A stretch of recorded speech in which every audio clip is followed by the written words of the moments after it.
My grandmother made me salt every doorway in her house before sleeping. The night I forgot, I learned why she was so paranoid.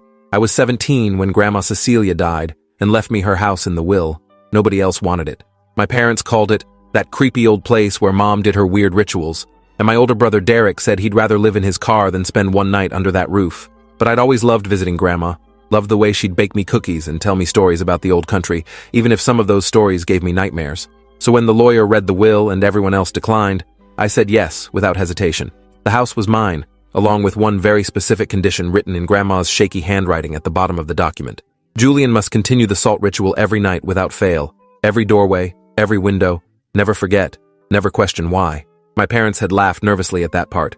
My mother said it was just dementia talking, that Grandma had gotten paranoid and superstitious in her final years. But I remembered the ritual clearly from every visit I'd ever made. Every single night at exactly 9 p.m., Grandma would take her ceramic bowl filled with coarse salt and walk through the house, sprinkling a thin line across every threshold, every windowsill, muttering words in a language I didn't recognize. She'd done it for as long as I could remember, and she'd never explained why beyond saying, "It keeps them out, Julian. The salt keeps them out." I moved into the house 3 days after the funeral, bringing only 2 suitcases and my laptop. The place was exactly as I remembered it, slightly musty and smelling of lavender and old books, with photographs covering every wall and Grandma's collection of ceramic angels watching from every shelf. But there was something else too, something I'd never noticed during my visits, maybe because Grandma's presence had masked it. The house felt watched, not by the angels or the photographs, but by something I couldn't see or name. The feeling was strongest near the doorways, like the air itself was thicker there, pressing against you when you crossed from one room to another. I found Grandma's salt bowl on the kitchen counter, right where she'd always kept it, next to a handwritten note in her distinctive cursive. "Julian, you promised you'd continue this. I know you think I was just a paranoid old woman, but there are things in this world that don't follow the rules you learned in school. The salt works. It's worked for 63 years since I bought this house and learned what was here before me. Don't test it. Don't skip even one night. And if you ever do forget, if you ever break the protection, remember this. They can't cross running water. They can't enter without invitation after sunrise, and they fear iron more than fire. Keep Grandpa's old railroad spike under your pillow. You'll need it." The note was dated 2 weeks before she died. Like, she'd known her time was running out and wanted to make sure I had instructions. That first night, I followed the ritual exactly as I'd watched Grandma do it countless times. At 9 p.m., I took the bowl of salt and walked through the house, starting at the front door and moving clockwise through every room. I sprinkled salt across the threshold of the front door, the back door, the basement door, the bathroom door, bedroom doors, even the closets. Then I moved to the windows, every single one, creating unbroken lines of white crystals on the sills. The whole process took about 20 minutes, and when I finished, I felt ridiculous. Here I was, a high school senior who'd taken AP Physics and was planning to study engineering in college, performing what was essentially a superstition ritual, because a note from my dead grandmother told me to. But I'd promised, and something about the way the house felt after the salt was in place, something about how the watched feeling diminished slightly, made me want to keep that promise. The first week went smoothly. I established a routine of school during the day, homework in the evening, and the salt ritual at 9 p.m. sharp. My friends thought it was weird when I refused to hang out past 8:30, but I made excuses about early mornings and strict house rules I was supposed to follow. Nobody questioned it too much because everyone knew my family was a bit odd, and inheriting your grandmother's house at 17 was unusual enough on its own. It was on the 8th night that I first heard them. I'd just finished the salt ritual and was settling into bed with my physics textbook when I heard scratching at the front door. Not loud or aggressive, just a soft, persistent scraping, like someone was dragging their fingernails across the wood grain. I froze, listening intently, telling myself it was probably a branch from the old oak tree in the yard. But the scratching continued for almost 10 minutes, moving slowly from the bottom of the door to the top, then back down again. When it finally stopped, I heard breathing on the other side of the door. Not human breathing, but something slower, deeper, with a wet rattling quality that made my skin crawl. I grabbed my phone to call the police, but the sound stopped the moment I touched the screen. The silence that followed was somehow worse than the noise had been. I didn't sleep well that night, and when I checked the front door in the morning, there were no scratches on the wood, no signs that anything had been there at all. But the salt line I'd carefully placed across the threshold was disturbed, pushed outward from the outside as if something had tried to cross it, but couldn't quite manage. The salt itself looked burned, darkened, and crystallized in a way that wasn't natural. I took a photo with my phone, then carefully swept up the damaged salt and replaced it with fresh grains before leaving for school. Over the next 2 weeks, the nocturnal disturbances intensified. Every night after the salt ritual, I'd hear them moving around the house's exterior, sometimes scratching at doors or windows, sometimes just walking in slow circles around the building. I could track their movement by the sound of footsteps on the gravel driveway, except the footsteps didn't sound quite right. They were too heavy, too deliberate, and sometimes there seemed to be more than 2 feet making the sounds. On the 14th night, I worked up the courage to look out a window when I heard something pressed against the glass. What I saw made me stumble backward and nearly drop Grandma's iron railroad spike that I'd started carrying everywhere after dark. There was a face at the window, but calling it a face was generous. It had the basic structure of human features: eyes, nose, mouth, but everything was slightly wrong. The proportions were off, the eyes too large and set too far apart, the mouth too wide and filled with too many teeth. The skin, if you could call it that, was a sickly gray color and seemed to writhe slightly in the moonlight, like it wasn't quite solid. The thing was smiling at me, and when it saw me looking back, its smile widened impossibly further, splitting its face nearly in half. Then it pressed one hand against the glass, and I saw that it had too many fingers, long and spider-like, each one ending in a black nail that scratched against the window with that same sound I'd been hearing every night. I don't remember moving, but suddenly I was in my bedroom with the door locked, sitting on my bed and gripping the iron spike so hard my knuckles were white. I stayed there until sunrise, listening to the things, plural now, moving around outside. There were at least 3 of them based on the different sounds and locations. When morning came and light started filtering through my curtains, the noises stopped abruptly, like someone had flipped a switch. I checked every window and door that morning before leaving for school, and every salt line was intact but disturbed, pushed at from the outside but not crossed. Whatever these things were, they couldn't get past the salt. Grandma's ritual was actually protecting me from something real, something that had probably been trying to get into this house for decades. The thought of what might have happened to Grandma if she'd ever forgotten her nightly ritual made me feel sick. That day at school, I spent my lunch period in the library researching salt protection rituals and supernatural entities. Most of what I found was folklore and superstition. Stories about demons and spirits that couldn't cross barriers of salt because it was a pure crystal, blessed by the earth, naturally preserving. But one obscure forum post caught my attention, written by someone who claimed to be a paranormal researcher. They described entities called the Threshold Dwellers, beings that existed in the spaces between places, that fed on the transition from one state to another. According to this researcher, Threshold Dwellers were attracted to houses built on certain types of land, places where multiple property lines converged, or where old structures had been torn down and new ones built on the same foundation. The entities couldn't exist fully in our world, or fully in wherever they came from. They lived in doorways and windows, in the transition spaces, and they wanted desperately to cross over completely. But they needed an invitation, a breaking of protective barriers, a moment of vulnerability when the house was unsealed. The researcher claimed that salt worked because it was a substance without transition, a stable crystal that disrupted the threshold space the entities needed to cross. The post ended with a warning written in all caps that I now knew was deadly serious. If you ever forget to seal your home, if the salt line is ever broken, you have until sunrise to either restore it or leave permanently. They will not wait, they will not forgive, and they will not stop trying to finish what they started. I screenshot that post and several others, then spent the rest of my lunch looking up the history of Grandma's house. What I found made my blood run cold. The property had changed hands 11 times in the 80 years before Grandma bought it in 1960, and 7 of those ownership transfers were due to the death of the previous owner. Not just death, but unexplained death, violent death. Death that happened inside the house under circumstances that were never fully explained in the old newspaper articles I found in the library's archived records. The pattern was clear once you knew to look for it. Someone would buy the house, live there for a few months or years, and then one morning they'd be found dead in their bedroom, faces frozen in expressions of absolute terror, bodies showing no signs of violence but appearing somehow desiccated, like something had drained them from the inside out. The last death before Grandma bought the place was in 1959. A school teacher named Margaret Holloway, who'd lived alone and was found by a concerned neighbor after she didn't show up for work. The neighbor's statement to police mentioned that all the doors and windows had been open when they arrived, which they found strange because it had been winter and Margaret was known to be very conscious about heating bills. I thought about Grandma living in this house for 63 years, performing her salt ritual every single night without fail, protecting herself from entities that had killed at least 7 people before her. And now that responsibility had fallen to me. The weight of it was terrifying, but I was more determined than ever to maintain the protection, to not become the 8th victim of whatever was trying to get inside.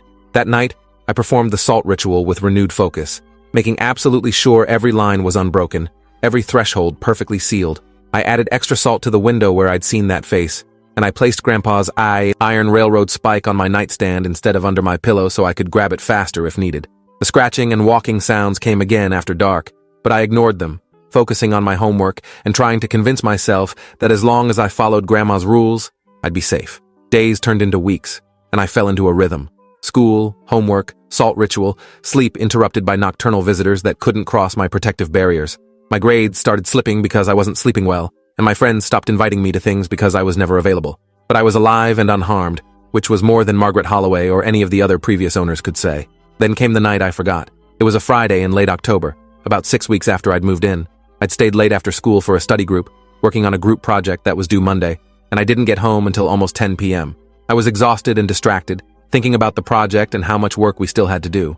I made dinner, ate while watching videos on my laptop, and fell asleep on the couch around 11:30 p.m. without ever thinking about the salt ritual.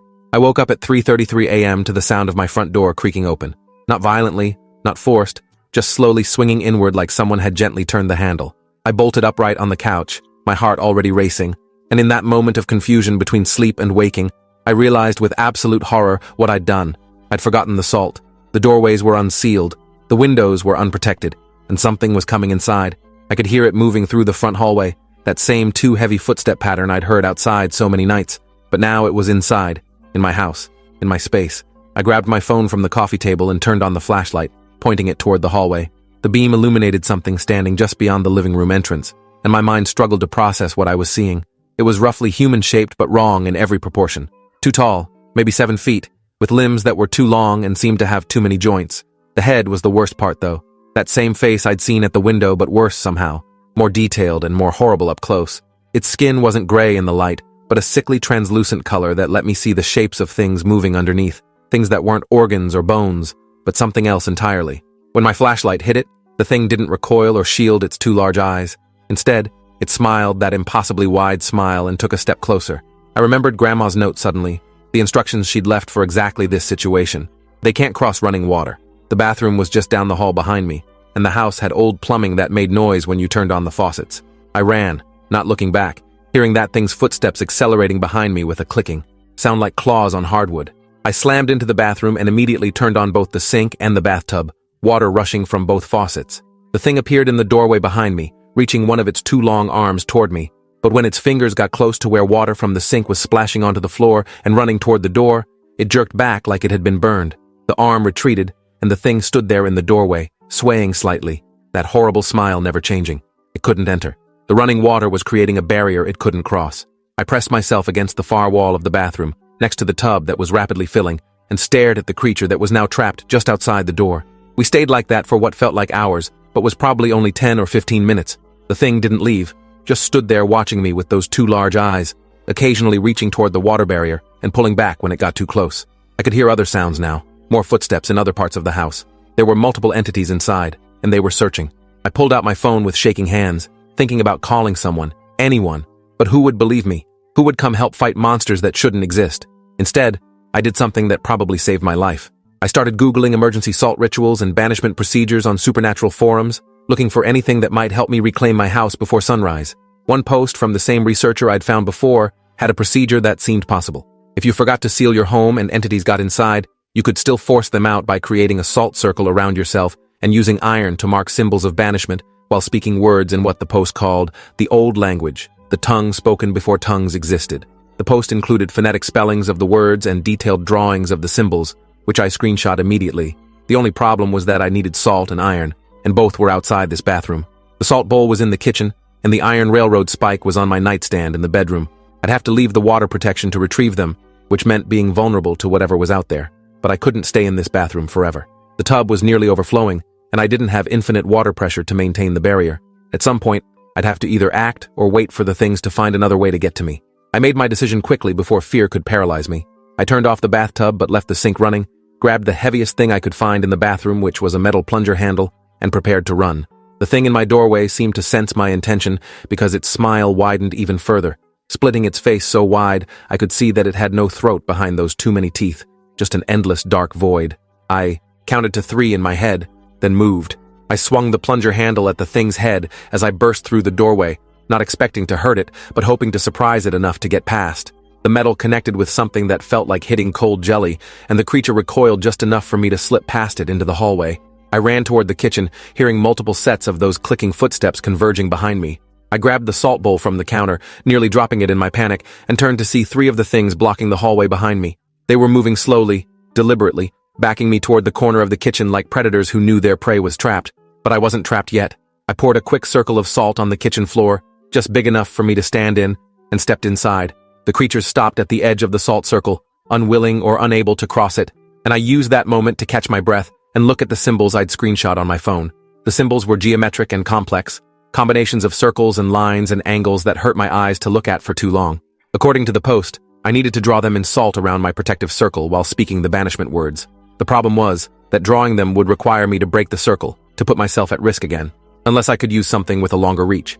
I looked around the kitchen desperately and saw it, a broom leaning against the wall just outside my salt circle. If I could reach it without stepping out of the circle, I could use the handle to draw symbols at a distance. I leaned as far as I could, stretching my arm until my shoulder ached, and just barely managed to hook the broom's handle with my fingertips. One of the creatures lunged forward when it saw what I was doing, but stopped at the salt line, its hand hovering just above the barrier. I pulled the broom toward me slowly, carefully, and when I finally had it in both hands, I started using the handle to draw symbols in the salt on the floor around my circle. The creatures watched with what I can only describe as curiosity, mixed with growing alarm.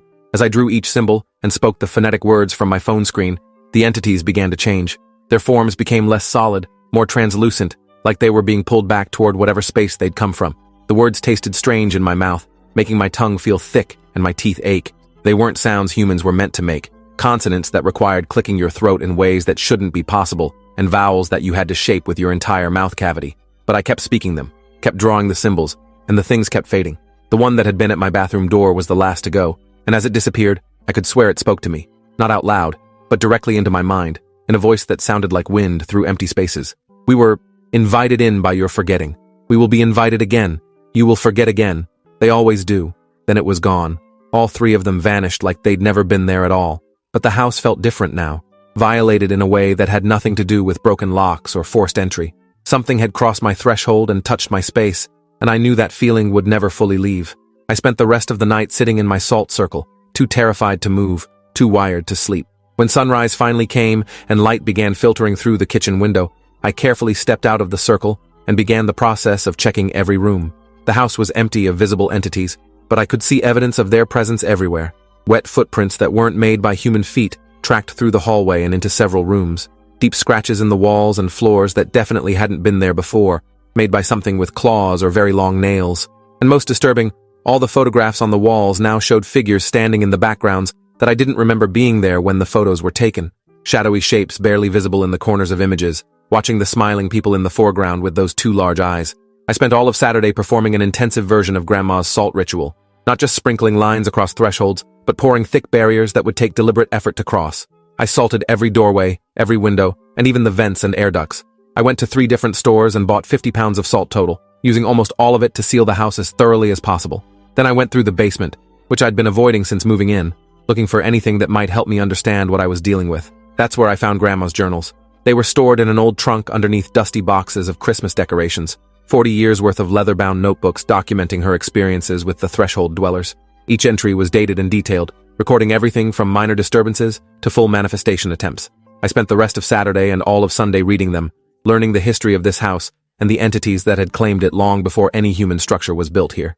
According to Grandma's earliest entries from 1960, the land this house stood on had once been part of a much larger property owned by a man named Silas Murdoch in the 1880s. Murdoch had been obsessed with spiritualism and the occult, and he'd conducted rituals and experiments trying to communicate with what he called the spaces between spaces. He'd succeeded too well, opening doorways that shouldn't have been opened and inviting things through that couldn't be easily sent back. When Murdoch disappeared in 1889, his property was divided and sold off, but the doorways he'd opened remained. They stayed dormant most of the time, but every few decades, they'd activate again, and the threshold dwellers would try to cross over fully, drawn by the original invitation Murdoch had extended. Grandma had bought the house not knowing its history, but she'd experienced her first encounter within a week of moving in. She'd been terrified, nearly left, but an elderly neighbor who'd lived in the area for 60 years had explained about the salt protection and the entities. That neighbor, a woman named Dorothy, had given Grandma the ritual and warned her to never miss a single night. Dorothy died in 1962, but Grandma had continued the protection faithfully for 63 years, keeping detailed records of every disturbance and learning as much as she could about the entities. One entry from 1983 particularly disturbed me. Grandma wrote about a night when she'd been sick with the flu, running a high fever that made her confused and disoriented. She'd gone to bed without performing the salt ritual, and the entities had come inside just like they'd done to me. But Grandma had been too sick to fight them off properly. She wrote, "They touched me before I could complete the banishment. One of them put its hand on my shoulder, and I felt something cold seep into my bones. Since that night, I dream their dreams. I see what they see. I know things I shouldn't know about the spaces between places, about the hunger that drives them to cross over, about what they want from us. They feed on transition, on the moment of change from one state to another. They want to catch humans in that moment between sleeping and waking, between living and dying, and drain the energy of that transformation. That's why they target doorways and windows, thresholds. That's where transformation happens. The entry continued. I managed to banish them before they could drain me completely, but I'm marked now. Part of me will always be connected to them. I can feel when they're watching, feel when they're hungry. The salt protection still works, but I have to be even more careful now. If I forget again, if I give them another chance, they won't just drain me. They'll take me back to their space, trap me in permanent transition, neither alive nor dead, neither here nor there. I've seen what happened to others they've taken, seen them in my dreams, frozen in doorways that exist between dimensions, aware but unable to move or scream or die. I will not let that happen to me. Reading that made me understand why Grandma had been so insistent about the ritual, why she'd made it a condition of inheriting the house. She wasn't just paranoid or superstitious. She was protecting me from something real and terrible, something she'd spent 63 years fighting, and I'd nearly undone all her work by forgetting one night. I couldn't let that happen again. I set up redundancies, alarms on my phone to remind me about the salt ritual, notes posted in every room, a backup bowl of salt hidden in my bedroom in case something happened to the main supply. I started sleeping with Grandpa's iron railroad spike under my pillow again, and I kept a flashlight and my phone fully charged on my nightstand at all times. The entities came back that night, testing my newly reinforced salt barriers. I could hear them outside, moving around the house in greater numbers than before. It sounded like dozens of them now, clicking and scraping and sometimes whispering in that language I'd spoken during the banishment. They stayed outside, though, unable to cross the salt lines, and eventually, they left before sunrise. This became the new pattern. Every night, they'd come and test the barriers. Every morning, they'd leave without getting inside. I continued reading Grandma's journals, learning more about the threshold dwellers and their nature. They weren't demons or ghosts, or any traditional supernatural category. They were something else entirely. Entities that had evolved or been created in the spaces between dimensions, beings that fed on transformation and change. They couldn't die because they'd never been fully alive. They couldn't be destroyed because they existed partially outside our reality. The best you could do was keep them from crossing over completely, maintain the barriers, and never give them the opening they needed. One journal entry from 2015, just a few years before Grandma died, contained information that changed my understanding of everything. I've been researching the other properties on Murdoch's original land. There are 6 houses total built on the locations where he performed his rituals. Mine is one, but there are 5 others scattered around the neighborhood. I've tried to contact the owners to warn them, but most think I'm crazy. 2 houses have protective rituals in place, I can sense it, but 3 have nothing. I can only protect my own house. I can't force others to believe in dangers they can't see. I worry about what will happen when I'm gone, about whether Julian or whoever inherits this place will maintain the protection. But I've done what I can. I've written everything down. The knowledge will be here for whoever needs it. That entry was followed by a list of addresses, the other 5 properties from Murdoch's original land. I looked them up on Google Maps and felt my stomach drop. One of them was only 3 blocks away. The next day after school, I rode my bike to that address, needing to see it for myself. The house was similar to Grandma's in age and style, a craftsman from the early 1900s with a front porch and mature trees in the yard. But there was something wrong with it that I couldn't quite articulate. The angles seemed slightly off, like the house was leaning even though it clearly wasn't. The windows looked dark, even in afternoon sunlight, and I could swear I saw movement in those windows, shadows passing back and forth. There was a "for rent" sign in the front yard, and according to the property management website listed, the house had been vacant for 6 months. Listing mentioned recent renovations and great bones, but the photos showed a space that looked wrong in the same way the exterior did. I thought about the pattern Grandma had documented: houses changing owners frequently, unexplained deaths, people driven out by things they couldn't name or understand, and I realized this vacant house probably had no salt protection at all. The entities there were free to roam, waiting for new victims to move in unsuspecting. I took photos of the house and added them to a folder on my phone where I was documenting everything. I'd started a blog too, anonymous, where I was posting about my experiences and Grandma's research. I figured if something happened to me, if the entities eventually succeeded in their efforts to get inside, at least there'd be a record. At least someone else might learn from my mistakes. Winter came, and with it, longer nights and more aggressive activity from the threshold dwellers. They no longer limited their attempts to after dark.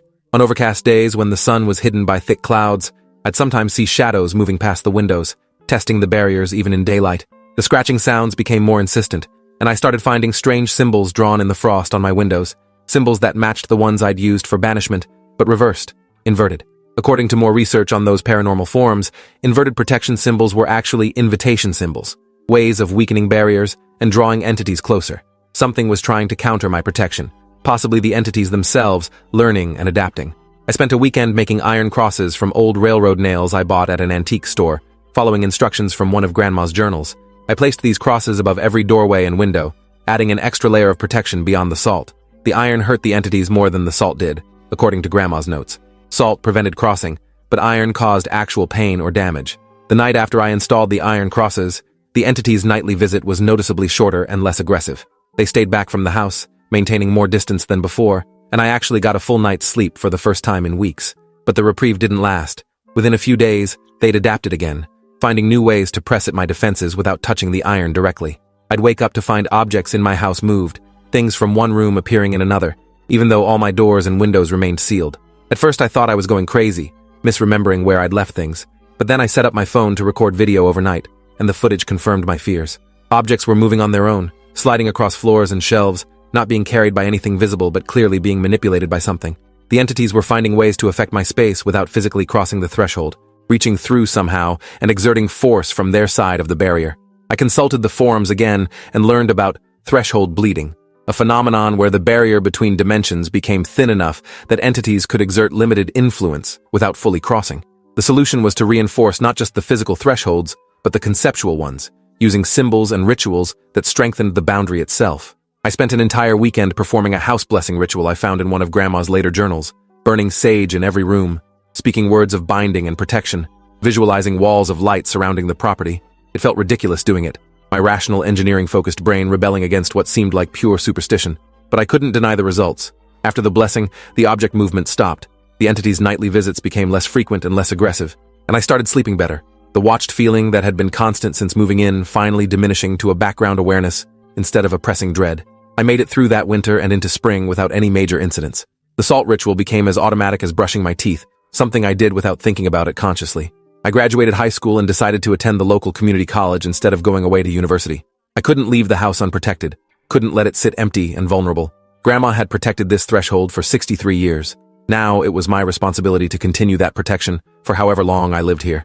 Some might call that being trapped, stuck maintaining a ritual against monsters that most people didn't even believe existed. But I called it keeping a promise to someone I loved and preventing those entities from claiming another victim. Because I knew what would happen if the salt protection ever failed permanently. I'd seen it in Grandma's dreams, recorded in her journals, the fate of those who were taken, and I would do everything in my power to keep that from happening to anyone else. The threshold dwellers are still out there, still waiting, still hungry, but as long as I keep salting those doorways every night, they can't touch me, and maybe that's enough. Appreciate you watching this far. If you enjoyed it, drop a like, leave a comment, and subscribe so you won't miss the next story.